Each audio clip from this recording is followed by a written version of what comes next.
Vamos a revisar sobre todo las labores de espionaje que llevaron a cabo en su momento el Ejército Mexicano y el CISEN, el Centro de Investigación y Seguridad Nacional, que ya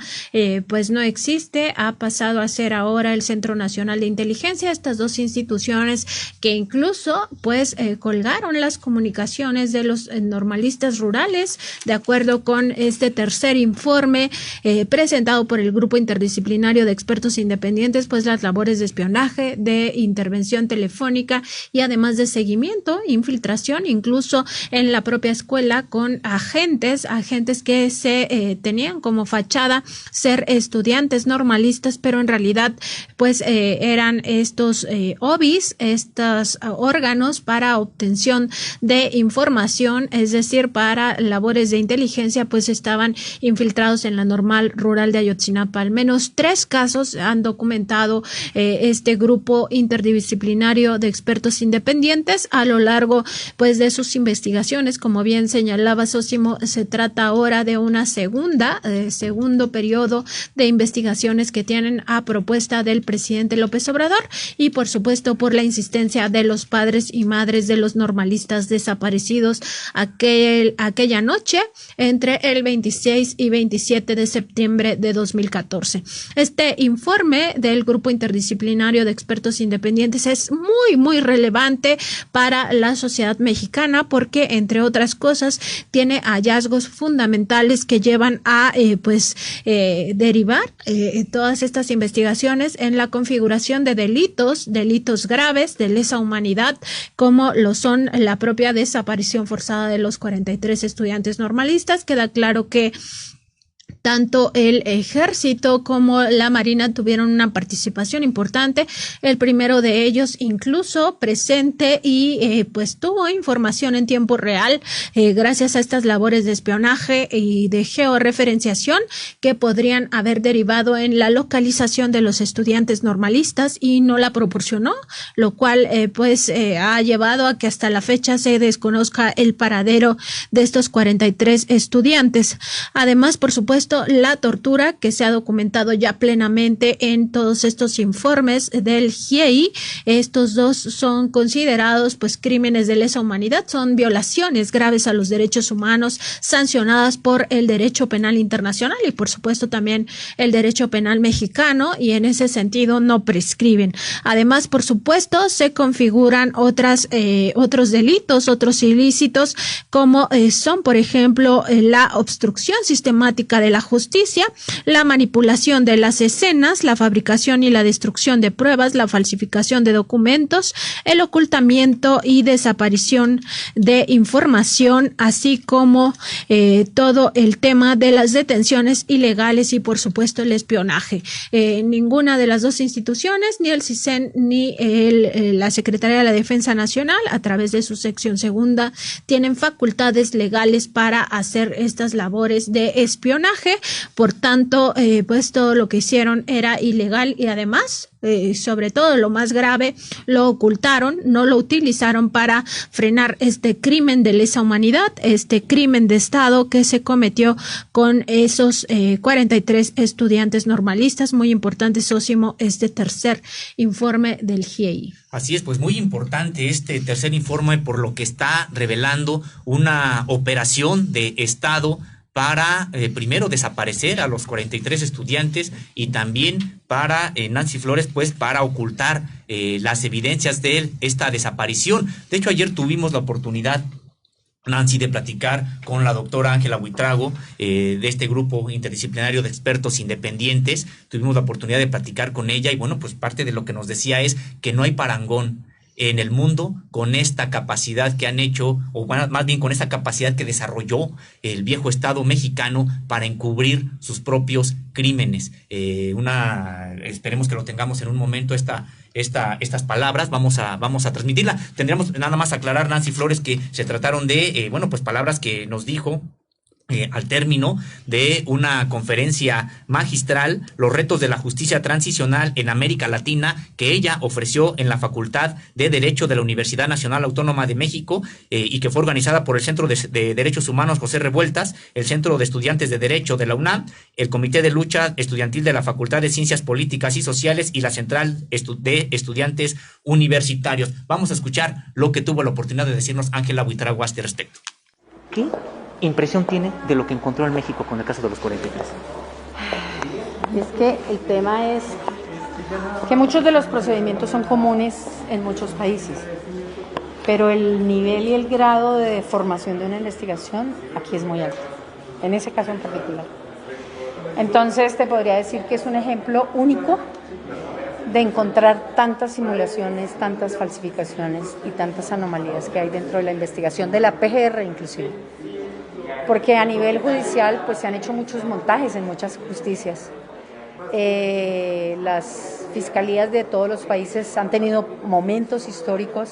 en donde se han construido cosas. Pero en este caso te diría que a medida que uno va avanzando, también resulta muy desilusionante encontrar que cada cosa que ves no coincide, ¿no? ¿Qué es lo que hace posible? Ya sé que usted lo ve desde fuera, no tiene todo el contexto probablemente de los que vivimos aquí, pero precisamente por eso su visión es muy importante. ¿Qué crees que es lo que haga posible esta simulación, esta concertación de tantos funcionarios para ocultar la verdad? Yo te diría que podía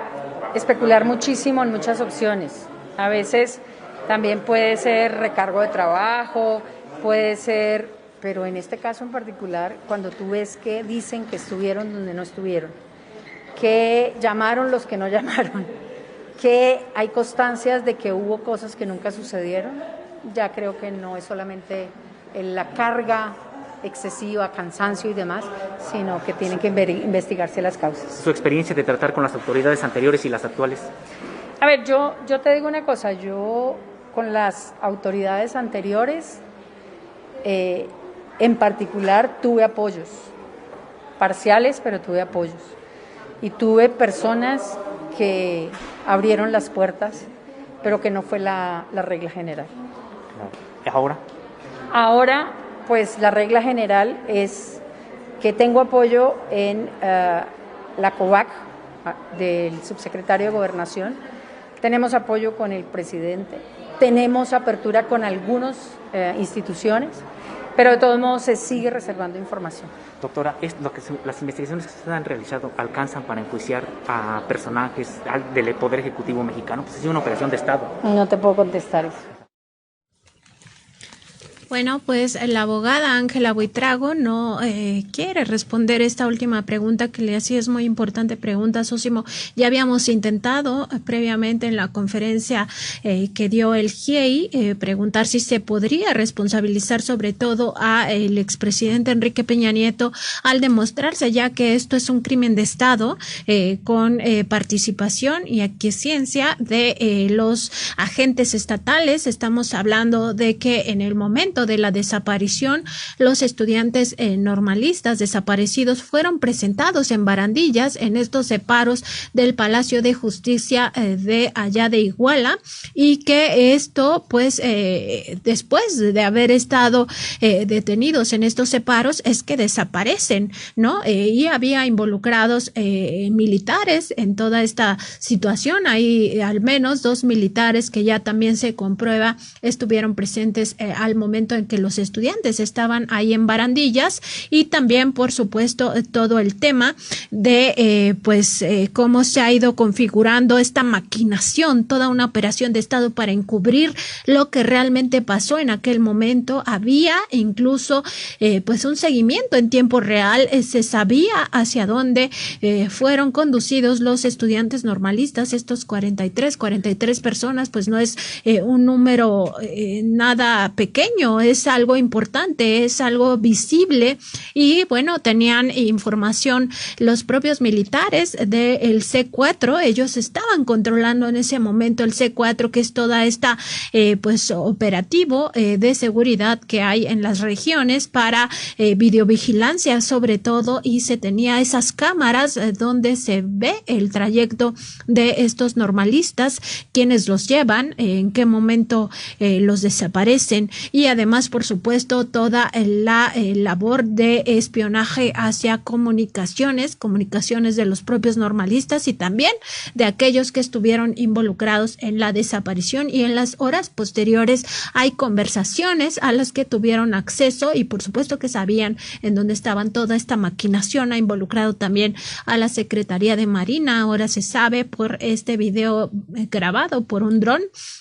de cómo se manipuló el 27 de octubre esta escena en el basurero de Cocula, donde supuestamente habían sido incinerados los cuerpos de los 43 estudiantes, y pues bueno, en toda esta región antes no se había encontrado nada. Hay expedientes que hablan de que el ejército estuvo presente ahí y no encontró nada. Después ya de esta presencia de los 12 marinos se encuentran algunos restos. Muy lamentable toda esta situación, y también muy fuertes las palabras que te dice Ángela Buitrago. Así es, Nancy Flores, porque hay que, pues podemos resaltar esta declaración en el sentido de que, pues ella ha participado en comisiones de investigación en varias partes del mundo, incluso no solo en América Latina, y pues ella nos dice que el caso de Ayotzinapa es un caso único por la magnitud del operativo que se instauró para ocultar la verdad y en el que estuvieron involucradas, pues muchas personas, Nancy Flores, que incluso después algunos que tendrían que haber sido detenidos y que eran informantes clave, fueron asesinados en realidad por las fuerzas de seguridad. No fueron detenidos, sino asesinados, y con eso se canceló la posibilidad de que se conociera qué fue lo que también ocurrió. Y también señalar esta parte, Nancy Flores, donde pues dice que ahora la generalidad es de que se cuenta, este grupo interdisciplinario de expertos independientes, se cuenta con el apoyo en términos generales del gobierno federal y del presidente de la República, pero con resistencias particulares de determinadas instituciones funcionarios. Caso contrario a el sexenio anterior, en el que dice, ayer al revés, la generalidad era el que no hubiera ningún tipo de apoyo y se contaba de manera particular con apoyos de algunas personas, de algunos funcionarios o de algunas instituciones. Creo que es importante, pues recalcar esta situación en el sentido de que esperemos que sí sigan las investigaciones, que las secretarías involucradas, las instituciones involucradas en estos hechos entreguen la información, porque todos y todas tenemos derecho a saber qué fue lo que ocurrió realmente con los estudiantes de Ayotzinapa y quiénes perpetraron este crimen y quiénes también lo ocultaron. Así es, Sosimo, y por supuesto, revisar este papel que tuvieron funcionarios de los 3 niveles de gobierno. No solo estamos hablando del gobierno federal, sino también de la participación del gobierno estatal y de los gobiernos municipales, sobre todo en el caso del gobierno de Iguala, esta presidencia municipal que también tuvo una participación importante en estos hechos, y todos se concatenaron. Hubo esto que se conoce como colusión de servidores públicos para hacer un gran montaje, una gran manipulación de todos los hechos, una maquinación importante que podría configurarse como en lo que se conoce como una operación de Estado, en este caso para ocultar las pruebas. Vamos a recuperar también algunos de las declaraciones que se hicieron en la conferencia del GIEI cuando presentaron este tercer informe. Vamos a ver una donde se habla de que Murillo Karam visitó precisamente este basurero de Cocula y es él quien entrega, y también se le pregunta a estos abogados del GIEI quién entregó los videos. Es el segundo video de los que teníamos pendientes. Vamos a ver si lo tenemos listo por parte de la producción y vamos a escuchar esta parte. Son más de 100 horas de video que obtuvimos y que sobre esos supuestos hay otra información que de todos modos se reserva para efectos de lo que les voy a decir a continuación, pero independientemente quiero hacer tres precisiones. Como pudieron ver, esta es una documentación secreta, es de un área que solamente tienen posibilidad de ordenar mandos superiores, solamente el secretario o solamente el presidente de esa época, y sobre esos supuestos también un elemento particular, y es que cuando nosotros llegamos a CEMAR, por indicación clara del presidente de que se nos tenía que entregar absolutamente todo, pero además también, y hay que decirlo categóricamente, nos entregaron lo que encontramos en CEMAR desde ese primer momento, y es importante también decir que este material, como no se conocía, no se había podido solicitar en ninguna de las peticiones anteriores. Ese es el primer contacto y inmediatamente nos lo entregan. Es un material que está bajo resguardo, es un material que existe en toda su integridad. Vuelvo y repito, este es un video que se ha hecho en términos criminalísticos para demostrar puntos fundamentales. Y sobre esos supuestos, el secretario de Marina actual fue la persona que también nos abrió las puertas para efectos de entrar a Marina. Segundo aspecto fundamental, este documento aparece como secreto, es un documento de inteligencia. Entendemos claramente que al darnos la orden el comandante supremo de fuerzas militares, que es el presidente de la República Mexicana, el presidente Manuel López Obrador, de realizar no solo la investigación, la entrega, el análisis, sino la publicidad de esta información, estamos autorizados cabalmente para hacerlo en este medio y sobre esos supuestos para seguir avanzando en términos de hechos, verdad, justicia y conocimiento. Estos documentos que permanecían como secretos pues fueron entregados directamente por el actual secretario de la Marina. Hay que recordar que todas estas evidencias, estas evidencias videograbadas, estos documentos en video pues se desconocían hasta ahora que fueron presentados en noviembre pasado a los expertos internacionales. Pues bien, podría haber la Marina desaparecido estas pruebas como ya sistemáticamente lo habían hecho en el pasado y no las presentan para documentar este papel que también tuvo la Marina hasta ahora un poco alejada de todo este tema. Sósimo pues no se había enfocado qué papel pudo haber jugado la Marina, no se sabía hasta que presentan estas pruebas y ahora la oposición está tratando de denostar al secretario de Marina con la misma intención en el pasado de ocultar la verdad. Ahora están diciendo quién era el titular de esta región en Acapulco, era el almirante actual, Rafael Ojeda Durán, y por tanto están tratando de echarle la culpa cuando él está presentando estas evidencias y hasta ahora no se sabía que la Marina pues tuvo esta participación en la manipulación del basurero de Cocula. Me parece también fundamental revisar cómo ha actuado en todo este tema la oposición, que en aquel momento era gobierno, porque el PRI y el PAN eran aliados en el sexenio de Peña Nieto y actuaron en esta misma tesitura de garantizar que la verdad que se hiciera, se sociabilizara, fuera esa de que los estudiantes habían sido incinerados en este basurero de Cocula. Así es, bueno, pues vaya, posición tan deleznable de quienes, ahora tratan de quienes hicieron la desaparición, me refiero como grupo político, como grupo gobernante en ese entonces, quienes ejecutaron esta desaparición ahora buscan echar culpas a las siguientes y como bien comentas, Nancy Flores, creo que es importante que la Marina haya decidido abrir estos archivos y señalar lo que también dijo Ángela Buitrago en esta locución que escuchamos hace un momento, en el sentido de que esta grabación solo pudo haber sido ejecutada y esta intervención de los marinos en el escenario de Cocula solamente pudo haber sido ejecutada por órdenes del secretario de Marina y del presidente de la República, entonces Enrique Peña Nieto. Entonces, y también señalar esta parte, Nancy Flores, hacia las secretarías militares, la Secretaría de la Defensa Nacional, Secretaría de Marina, señalar que esto no demerita el prestigio que puedan tener estas instituciones. Por el contrario, porque es que ese fue el discurso de que no querían que se supiera, que no podían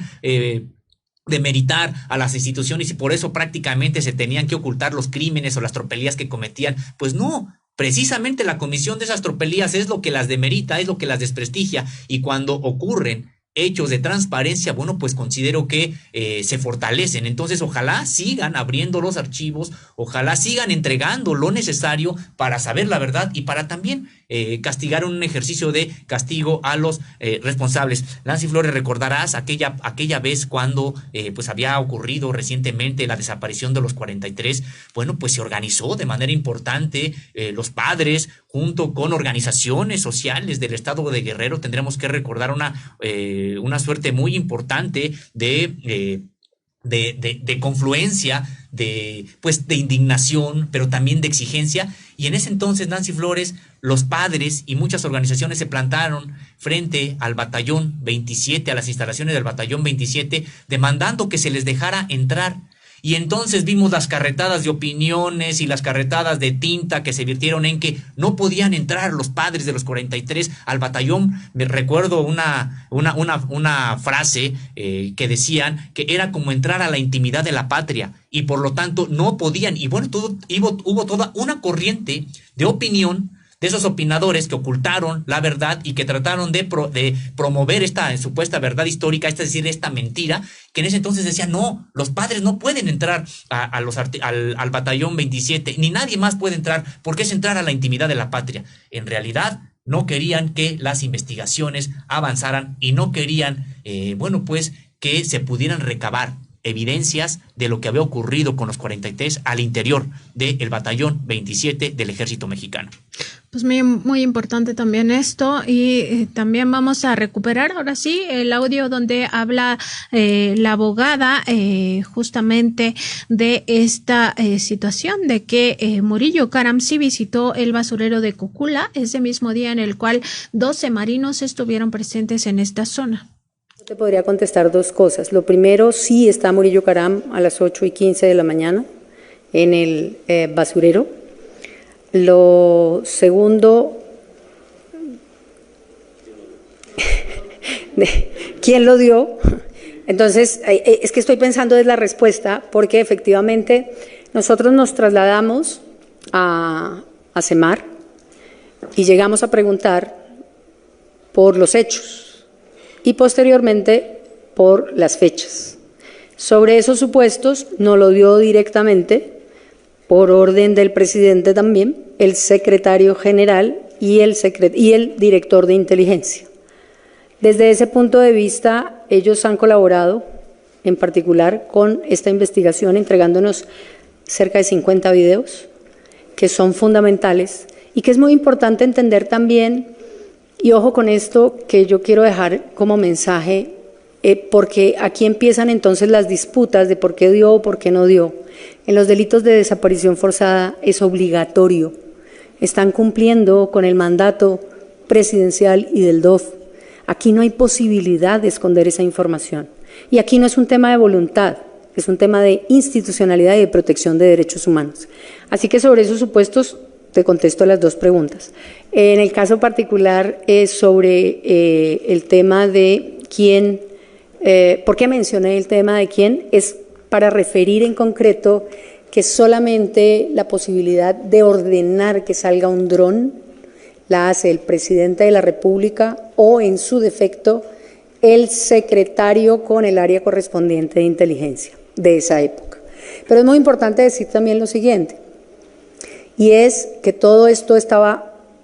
desde ese momento, 27 de octubre, en conocimiento de las autoridades de ese momento en esas áreas. Así que eso fue lo que quisimos decir. Ya no decimos nada más sobre los temas que tienen que ser investigados y obviamente tendrán que llegar a su resultado dentro del tema de la institucionalidad. Creo que aquí recordamos mucho la necesidad de que el GIEI siempre ha tenido una intención, y es, primero, creer en las instituciones, segundo, fortalecer las instituciones. Creo que un Estado que cree en sus instituciones y que puede creer en sus instituciones es un Estado de derecho y democrático. Y sobre esos supuestos, estos elementos lo que nos permiten decir es, nosotros damos los elementos, inclusive colaboramos con los análisis, los hallazgos, las evaluaciones, las revisiones de tantas horas de información, pero quienes deben tomar una decisión de responsabilidad son las instituciones nacionales. Así que sobre esos supuestos es importante. Ahora ya veremos sobre esos elementos qué camino tomará esta investigación. En esta revisión de este material, pues han llegado a la conclusión este grupo de expertos independientes, interdisciplinarios también, de que estuvo presente en esta zona Jesús Murillo Caram, entonces Procurador General de la República, y además confirma que quienes les dieron acceso a estos videos, pues son precisamente el actual secretario de la Marina y así como el jefe del área de inteligencia. Pues muy importante también conocer esto para entender por qué ahora este grupo opositor ha tratado de denostar al actual secretario Rafael Ojeda Durán, en el sentido de decir que pues él era seguramente quien ordenó este operativo. Ya dijo el presidente López Obrador esta mañana, muy importante también esta declaración del primer mandatario, que pues no, esto se hizo desde oficinas centrales y que incluso quienes participaron en esta operación para manipular toda esta escena en el basurero de Cocula ya fueron citados a la Fiscalía General de la República e incluso ya rindieron declaración, incluido el almirante. Eso lo dijo ayer el presidente López Obrador. El almirante ha ido a rendir declaración acerca de este tema y todo se está investigando, socio. Así es, bueno, pues fueron las autoridades quienes entregaron esta información, estos videos, Nancy Flores, y bueno, pues ahí se vieron, de acuerdo con lo que mostraron antier estos integrantes del grupo interdisciplinario de expertos independientes, bueno, pues a Murillo Caram en el lugar de los hechos. Y recordemos, Nancy Flores, que él fue el encargado de decir ante la prensa cuál era la supuesta verdad histórica de lo que había ocurrido, y era ese montaje que con la cara dura, con total cinismo, fue a decir ante todos los medios, ante todo el país, cuando había participado ya en un montaje para ocultar la verdad. Así es, Osimo, y en este sentido recordar que existen tres tipos de verdades: la verdad jurídica, la verdad social y la verdad histórica. La que se presenta al final pues es precisamente la verdad histórica, y esta se da conforme va desarrollándose la historia del país. Ahora se sabe que pues todo lo que han hecho es una maquinación, una operación de Estado para encubrir el tema, y que aquella verdad histórica que dijo Murillo Caram en un abierto error de lo que estaba manifestando, pues en realidad era una mentira y pasará a la historia precisamente como una mentira histórica. Respecto de la verdad jurídica, pues es lo que ahora estamos sabiendo, todo esta pues operativo, esta operación de Estado que involucró a los tres niveles de gobierno y también a muchísimas instituciones, ahora se sabe, y por supuesto está la verdad que construye la sociedad con base en todas estas informaciones. Nancy Flores, y podemos decir, la sociedad no se equivocó. Desde el principio, desde los primeros días dijo, fue el Estado. Fue el Estado quien desapareció a los 43 y fue el Estado quien después ocultó las investigaciones. Ahora podemos decir que la sociedad nunca se equivocó. Ahora hay pruebas fehacientes de esta maquinación, de este gran montaje del gobierno de Enrique Peña Nieto para desaparecer a los estudiantes y luego para ocultar lo que había realmente ocurrido. Así es, Osimo, vamos a recuperar una última extracto de esta conferencia. Mañana vamos a continuar con este tema porque es muy importante para dar paso también a la voz de los padres en un momento más en este programa. Vamos a dejar pendiente toda la exposición del abogado Francisco Cox, que forma parte también del grupo interdisciplinario de expertos independientes, para mañana, pero vamos a recuperar una parte donde se aborda justamente el espionaje, porque esta parte, Sósimo, es fundamental también para entender cómo estas labores de contrainsurgencia no solo han etiquetado a los estudiantes, sino sobre todo pues se ha cebado sobre ellos un acoso permanente desde hace muchísimos años. Vamos a entrar con mucho más detalle también a todas estas investigaciones que ha hecho Contralínea respecto de este espionaje. Frente al tema de espionaje, simplemente agregar que es un tema muy interesante y que sirve también para mirar estructuras, historias y aquí una mirada sociológica muy importante creo que también vale la pena, y es hablar de cuál era el procedimiento habitual frente a los estudiantes de Ayotzinapa y de todas las rurales del país, de un espionaje que nosotros por lo menos tenemos documentado desde el año 2010. Un espionaje permanente con las figuras que mencionó Claudia y que mencionó Francisco, y sobre esos supuestos también formas de cultura sobre discriminación, etiquetamiento, que lleva también a condiciones de manejos en estos temas. El tema de espionaje es un tema que lo vemos en toda su amplitud, que constituye también modelos de Estado en particular y que genera pues una aproximación frente a esos elementos que son necesarios también recobrar en los contextos de estos delitos. Cuando nosotros hablamos de estos delitos en particular es fundamental determinar los móviles y las razones, y creo que ese contexto también es importante. La abogada Ángela Buitrago pues aborda este tema del espionaje, muy importante, Sósimo, revisar que no solamente se trata de esta pues vulneración a todas las comunicaciones, este espionaje directo a llamadas telefónicas, mensajes de estas pues herramientas que se tienen, estas aplicaciones como WhatsApp y Instagram, todas estas aplicaciones y también redes sociales, sino incluso de correos electrónicos y toda la mensajería encriptada. Recordar que en este informe Ayotzinapa 3 se revela que los normalistas rurales fueron espiados por elementos de la Secretaría de la Defensa Nacional. En el caso de Ayotzinapa concretamente se habla del Batallón 27. Se dice textualmente que eran un blanco de inteligencia por parte de las autoridades militares. Los alumnos fueron objeto de seguimiento durante los años anteriores a los sucesos del 26 y 27 de septiembre de 2014, estaban siendo sujetos a un cercano seguimiento cuando se desarrollaron los hechos y se encontraban infiltrados con agentes de inteligencia. Se habla, por supuesto, de militares encubiertos con fachada de estudiantes. Al menos se documentan 3 casos, incluido uno que se cuenta entre las 43 víctimas de desaparición forzada. Todo esto lo indica el informe del Grupo Interdisciplinario de Expertos Independientes, que ya fue entregado de forma íntegra a la Fiscalía General de la República para su posible judicialización, Sósimo. Así es, Nancy Flores. Bueno, pues este espionaje de manera permanente en contra de los estudiantes de las escuelas normales rurales del país mediante la infiltración que al interior del ejército, de las Fuerzas Armadas, le llaman a estas personas GIS, porque son parte del grupo de información sensible, que son los que infiltran a estas escuelas, a estos movimientos, también a los movimientos sociales. Y bueno, pues podríamos, Nancy Flores, nosotros recordar que en Contralínea pues hemos documentado no un espionaje de 10 años hacia los normalistas rurales, un espionaje prácticamente desde su fundación y muy intenso a partir de 1962. Tuvimos la oportunidad de incluso participar en la integración de un expediente de 10,000 fojas, un expediente en las que se investigaron a normalistas rurales por parte de la Dirección Federal de Seguridad. Toda esta información pueden ustedes verla en Contralínea, www.contralinea.com.mx, donde damos cuenta de cómo los estudiantes habían sido pues ya espiados por décadas. Tenemos el caso, Nancy Flores, recordarás, dimos a conocer este caso cuando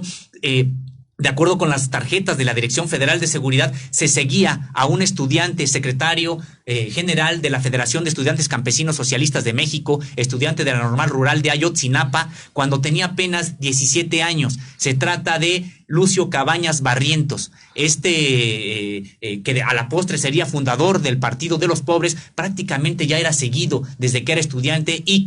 desde que ni por su cabeza pasaba que algún día lo orillaran la represión en Guerrero y las situaciones a levantarse en armas, Nancy Flores. Estamos viendo en pantalla pantalla precisamente algunos de los documentos, Sósimo, a los que has tenido acceso en el Archivo General de la Nación, que dan cuenta pues de este seguimiento permanente que han tenido todas las normales rurales. Se les ha considerado y estigmatizado como semillero de guerrilleros, y en ese sentido pues prácticamente quien ingresa a la normal rural se hace pues objeto. No sabemos si a la fecha siga ocurriendo, esperemos que no, ya no existe el CISEN y pues ojalá ya no se haga estas labores de espionaje por parte de las instituciones, pero al menos hasta el gobierno de Enrique Peña Nieto esto sí ocurría y se daba seguimiento puntual a los estudiantes. Todos estos documentos, Sósimo, tú tuviste acceso en este Archivo General de la Nación. Así es, Nancy Flores, y precisamente estos documentos nos sirvieron para, pues podemos decir que comprobar cómo fue el proceso de cierre de las escuelas normales rurales, porque siempre pues tuvieron todo en contra, han tenido todo en contra. Y Nancy Flores, estos documentos dan cuenta a los que se están viendo en pantalla de cómo fue ese proceso de cierre. En 1969, el gobierno de Díaz Ordaz no se había conformado con la represión que había ocurrido en contra de los estudiantes el 2 de octubre de la Ciudad de México, sino que también, pues se fue a una represión importantísima en contra de los estudiantes de las escuelas normales rurales. En este mapa podemos nosotros apreciar el número de normales que había en 1969, no todas rurales, pero todas estas 36 afiliadas a la Federación de Estudiantes Campesinos Socialistas de México, y que por órdenes de Díaz Ordaz fueron cerradas. Los documentos que hemos dado cuenta, que se publicaron en pantalla hace un momento, señalaban cómo fue ese proceso de cierre. Primero infiltraron a algunos estudiantes al interior de las normales rurales, infiltraron a profesores y después disfrazaron a militares de campesinos que terminaron ocupando con muertos, con violencia, estas normales rurales, y solamente así fue como se operó el cierre de estas escuelas normales rurales. 17 normales rurales en su momento, otras 20, aproximadamente 20, que no eran normales rurales, eran normales urbanas y de otra índole, pero estaban afiliadas a la Federación de Estudiantes Campesinos Socialistas de México. Ha sido el golpe más importante que le han dado al normalismo rural y que nosotros hemos documentado aquí en Contralínea, precisamente a partir de los archivos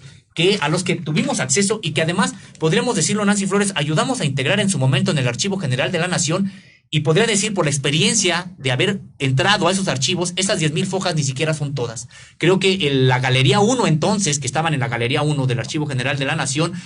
creo que ni siquiera se pudo integrar la totalidad de los documentos que hablaban sobre el espionaje histórico en contra de las escuelas normales rurales, no solamente Ayotzinapa, sino todas las demás, una represión importante. Podemos incluso ver en contra de la de El Quinto, Sonora, en la década de los 70s, el cierre del Meche, recordemos también. Entonces, pues es una suerte, Nancy Flores, de acoso, de intimidación y de infiltración del Estado mexicano de manera histórica en contra de las escuelas normales rurales. Así es, Sósimo, y este informe del GIEI habla de por lo menos un seguimiento, los 10 años que abarcan también esta lamentable desaparición forzada. Ellos indican que al menos 10 años antes tenían este acoso, este espionaje, los normalistas rurales de Ayotzinapa. La información que nosotros hemos documentado en Contralínea con todos estos reportajes que nos has presentado, Sósimo, pues indica que no, que todas las normales rurales son sujetas de este espionaje, y en el caso concreto del informe, el tercer informe del GIEI, se apunta que los documentos confirman que el ejército, así como el CISEN, tenían intervenidas las comunicaciones de actores relevantes en los hechos, incluso cuando estaban ocurriendo, sin que consten en autorizaciones judiciales para ello. Por ejemplo, en un documento fechado el 5 de octubre de 2014 se incluyen algunas de estas intervenciones de llamadas telefónicas, por supuesto, de fechas anteriores. Del 26 de septiembre, es decir, el día en que ocurre la desaparición forzada, y también del 4 de octubre de 2014, que revelan datos importantes sobre las personas involucradas en los hechos, su ubicación e informaciones sobre el destino de los estudiantes. Se señala en el reporte presentado por el GIEI. Tenemos también documentos de Pegasus, esta plataforma con la que contaba la Secretaría de la Defensa Nacional. También en Contralínea hemos documentado eso, Sósimo, de cómo fue el gobierno de Felipe Calderón Hinojosa, directamente el expresidente Calderón, quien autorizó a la Secretaría de la Defensa a hacer esta compra de la plataforma Pegasus justamente en 2010, hacia septiembre y noviembre de 2010, cuando se hizo esta adquisición. Recordar que es uno de los malware más avanzado a nivel mundial para el espionaje, que es capaz de desencriptar informaciones y, por supuesto, de intervenir los aparatos, los teléfonos, las computadoras, las tablets. Todo aparato electrónico es susceptible de que esta plataforma pues lo intervenga y extraiga información, incluso cuando no se tiene acceso a Internet. Es importante reconocer que estos aparatos de espionaje son los que contaba la Sedena desde 2010 y, por supuesto, seguía manteniendo en 2014, así como el Centro de Investigación y Seguridad Nacional también tenía ya para entonces estas contrataciones con Pegasus. Así es, Nancy Flores, como bien comentas, bueno, pues en Contralínea publicamos desde todavía el sexenio de Felipe Calderón, pues esta existencia del software Pegasus, que después estallaría no solamente en México, sino en el mundo, en el sentido de que, bueno, pues se utilizó para espiar a políticos, a opositores, a periodistas, pero particularmente, Nancy Flores, vaya que utilizaron, digamos que Pegasus en contra de los normalistas rurales, y al utilizar Pegasus hubieran incluso podido, si hubieran querido, realmente pues salvarlos, ponerlos a resguardo, porque como bien comentas, este espionaje de Pegasus en los dispositivos celulares, bueno, pues implica prácticamente el control remoto de lo que ocurre con ese teléfono celular y por lo tanto de manera incluso hasta sencilla la geolocalización del aparato. Tenemos, como bien comentaba Nancy Flores, bueno, pues copia de todos los contratos que firmó la Secretaría de la Defensa Nacional para la adquisición de Pegasus, y yo creo, Nancy Flores, que no está de más señalar, incluso leer de manera textual una parte de los contratos para que tengamos la idea de lo importante, más bien de las capacidades de Pegasus. Vamos a ver qué es lo que adquirió el gobierno de Felipe Calderón para espiar a los mexicanos y sobre todo a los opositores a su gobierno. Bueno, adquirió un spyware anti-spam y que dice que tiene la capacidad, dice, los agentes, de manera textual dice, los agentes deberán contar con las siguientes funciones de adquisición de datos de los teléfonos: extracción de SMS, MMS, lista de contactos, registro de agenda, monitoreo de email, intercepción de voz, intercepción de audio ambiental, entre paréntesis, monitoreo de sala vía activación de micrófono, extracción de mensajería instantánea, información de ubicación GPS, Cell ID, captura de imágenes de pantalla y de la cámara, acceso y manipulación del sistema de archivos, información y estado del sistema, información de la tarjeta SIM, información del hardware, sistema operativo y software, denegación de capacidades de servicio, detener el funcionamiento del dispositivo. Es decir, con este software, prácticamente el teléfono, sin ser advertido por el usuario, es controlado de manera remota. Esto fue lo que también se aplicó en contra de los estudiantes de Ayotzinapa, y que, bueno, pues vemos ahora estas capacidades del software Pegaso, que leímos directamente de una copia del contrato. Esto fue lo que adquirió el gobierno de Felipe Calderón y no necesariamente fue para garantizar la seguridad de los mexicanos ni para combatir al crimen organizado. Y Sósimo, justo la primera dependencia en la cual se instaló esto, incluso se acondicionó todo un edificio para que llegara el software Pegasus con computadoras muy especiales. Incluso se tuvo que comprar mobiliario para que alojara toda esta tecnología, pues fue precisamente la Secretaría de la Defensa Nacional. Nada más recordar brevemente que quienes estaban al frente de la defensa, pues era el general Guillermo Galván, y también en aquel momento no olvidar que en la plataforma México, toda esta tecnología también invasiva estaba en manos de Genaro García Luna. Ya en el caso del gobierno de Enrique Peña Nieto, por supuesto que esto alcanza apunta al general Salvador Cienfuegos Cepeda, quien estaba al frente del ejército mexicano, y para entonces era la sección segunda del ejército de la Secretaría de la Defensa Nacional quien manejaba todas estas tecnologías invasivas que, como bien dice Sósimo, pues tenían una capacidad impresionante hasta de manipulación de los dispositivos. Por supuesto que se tenía acceso a toda esta tecnología en tiempo real. Ha señalado este tercer informe del GIEI que en tiempo real iban dando seguimiento a lo que ocurría con los estudiantes, actores muy relevantes en toda esta investigación, estaban colgados por esta tecnología, estaban siendo espiados con esta tecnología tan invasiva y no hicieron nada para detener el crimen de Estado. Así es, Nancy Flores, y recordar que, como bien comentas, quien tuvo a cargo el funcionamiento de este aparato, de este software, más bien que se adquirió, pues sí, era la sección segunda, toda una sección de las Fuerzas Armadas, de las 9 secciones que hay en la Secretaría de la Defensa Nacional. La segunda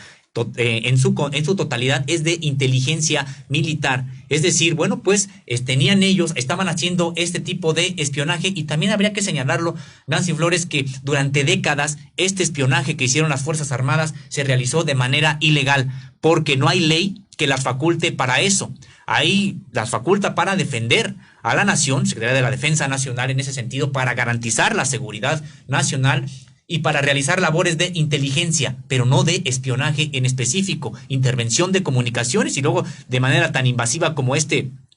las capacidades que les otorgó este software, porque en realidad hasta la fecha la Ley de Seguridad Nacional a quien faculta es solamente al Centro Nacional de Inteligencia, que es el organismo de inteligencia civil del Estado mexicano. No faculta, no dice nada con respecto de las secretarías militares, esta sección segunda de la Secretaría de la Defensa Nacional y también la Unidad de Inteligencia Naval a cargo de la Secretaría de Marina, que administra y organiza a la Armada de México. Y Sósimo, este tercer informe del GIEI apunta que todas las corporaciones, ejército, CISEN, Policía Federal y Estatal hacían este seguimiento y reporte en tiempo real de todas las actividades de los normalistas de la Escuela Normal Rural Raúl Isidro Burgos y otras, o de sus actividades desde hacía años a los hechos ocurridos en 2014. Otro de los hallazgos que presenta este informe tan relevante es que conocían perfectamente que desde principios de septiembre de 2014 se estaban organizando para la conmemoración del 2 de octubre en la Ciudad de México con todas las escuelas normales rurales, y pues la encargada de realizar el aprovisionamiento, consecución de transporte y alimentación que tiene que ver con todas estas actividades de boteo que llevan comúnmente los normalistas rurales, era precisamente la normal de Ayotzinapa. Además, se señala que elementos de la Sedena y el CISEN hacían seguimiento permanente a las actividades de boteo y toma de camiones de manera especial en este mes de septiembre, teniendo claridad de los autobuses, las placas y marcas que habían sido tomados en los diversos municipios de Guerrero. El tercer informe enfatiza que el ejército mexicano tenía infiltrada a la Escuela Normal Rural Raúl Isidro Burgos a través de jóvenes que actuaban como estudiantes y agentes de inteligencia. Los documentos confirman que un normalista que está entre los estudiantes desaparecidos ingresó a esta normal para realizar labores como órgano de búsqueda de información conocido como OBI. Igualmente, el ejército contaba con al menos otro OBI que ejercía como estudiante de la escuela e informante del ejército. Pues muy importante todo esto que ha documentado el GIEI. Aquí no se apunta que fue la plataforma Pegasus la que se utilizó, pero pues queda claro que esta era la tecnología pues más importante con la que contaba la Secretaría de la Defensa Nacional, y por supuesto que era la tecnología que empleaba para este tipo de operaciones contra insurgentes. Así es, pues siempre han tenido, Nancy Flores, o tuvieron las instituciones del Estado mexicano como objetivo a los normalistas rurales, a todas las escuelas normales rurales del país, pero también habría que destacar algo importante, Nancy Flores, porque hay una campaña de medios, incluso hasta la fecha, pero sobre todo previo a la desaparición de los 43, una campaña de medios orquestada desde el poder político entonces y del poder oligárquico empresarial para decir que tendrían que desaparecer estas escuelas normales rurales, que eran semilleros de guerrilleros o de personas que se dedicaban a la delincuencia. Pues esta campaña, que incluso hasta la fecha sigue en algunos medios de comunicación, bueno, pues es solamente eso, una campaña, porque en los propios documentos que hay de espionaje que generó la Dirección Federal de Seguridad, no se puede acreditar que los estudiantes estuvieran realizando algún tipo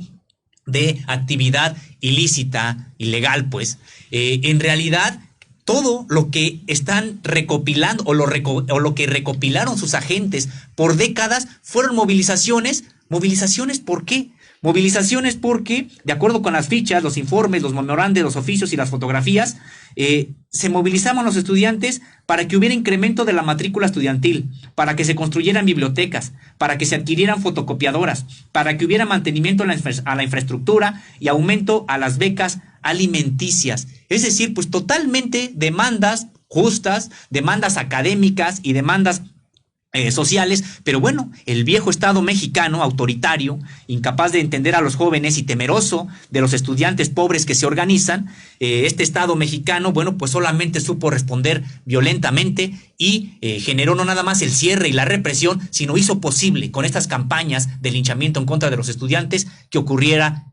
la noche de Iguala del 27 y 28 de septiembre. Y esto, Sósimo, nos recuerda pues también el papel del que ya hablábamos el día de ayer de los medios de comunicación en torno a la desaparición forzada de los normalistas. En redes sociales se ha pues ya hecho pública, o más bien recordado, estas posiciones de varios periodistas, grandes plumas, grandes opinadores de este México, en donde incluso uno de ellos pedía a los padres ofrecer disculpas a Jesús Murillo Caram, que equivocados estaban en esta versión, pero era parte de la misma estrategia, de la misma operación de Estado para encubrir el caso. Recordar que en el sexenio de Enrique Peña Nieto fluían estos presupuestos multimillonarios a través de la publicidad oficial y que incluso se patrocinaban las páginas personales de los opinadores que en aquel momento exigían a los padres pues que cesaran en su solicitud de encontrar a los chicos, encontrarlos con vida, y también que seguían estigmatizando a los estudiantes, llamándolos locos, diciendo que pues no tenía razón de ser su versión de que eran acosados, espiados, e incluso de que después de esta desaparición forzada se buscó cerrar las normales rurales con aún más falta de recursos hacia ellas, y revisar que en esto que nos has leído, Sósimo, de los archivos que obran en esta Dirección Federal de Seguridad, de ahora en el Archivo General de la Nación, pues siempre han sido peticiones justas de parte de los normalistas, y que si tienen actividades pues ya un poco violentas, pues es precisamente porque no les dejan otro camino. Bueno, pues sí, porque además ha sido parte de exacerbar, ¿no? Exacerbar las actividades de los estudiantes cuando son políticas de parte de los medios de comunicación, y también ocultar las causas. Nancy Flores, recordarás que prácticamente sabemos, si solamente nos informáramos con los medios corporativos, con los grandes medios de comunicación, pues solamente sabríamos que los estudiantes se movilizan y que cierran carreteras, a veces cuando lo hacen, pero no además sabemos, les llaman pseudoestudiantes. Les llaman pseudoestudiantes, ayotzinapos en su momento, es decir, les endilgan, bueno, pues calificativos para denostarlos y para quitarles su dignidad de estudiantes. Entonces, en ese sentido, bueno, pues ha habido todas estas campañas en las que solamente se señala cuando hay hechos de violencia, pero no se dicen cuáles son las causas y por qué los estudiantes a veces tienen que, bueno, pues hacer una presión política importante, porque si no prácticamente les cierran la escuela. Son escuelas que están en movilización permanente o estuvieron en movilización permanente durante muchos años, porque si no se movilizaban prácticamente sería condenarlas a la desaparición. ¿Por qué? Porque en los gobiernos estatales o en su momento el federal no publicaban las convocatorias de ingreso, dejaban de llevar el recurso para los comedores, para los internados. Ellos tenían que movilizarse para arrancar cada año la convocatoria de ingreso y para que se liberara el presupuesto para estas escuelas normales rurales, de manera general, en todas. Entonces, lo que ha estado ocurriendo es de que, bueno, pues sí, se han movilizado y, bueno, pues solamente los medios de comunicación reportan esta parte. Y por eso también, Nancy Flores, la gran disparidad de opiniones entre quienes solamente pues ven a las normales rurales desde lejos como universidades, si es que se han creído este discurso, bueno, pues con escuelas problemáticas que habría que cerrar, y qué distinto ven las comunidades aledañas a estas escuelas normales rurales, a quienes consideran a los estudiantes de estas escuelas como sus hijos, porque, bueno, pues están siempre dispuestos a participar en las labores del campo y organizativas de estas comunidades.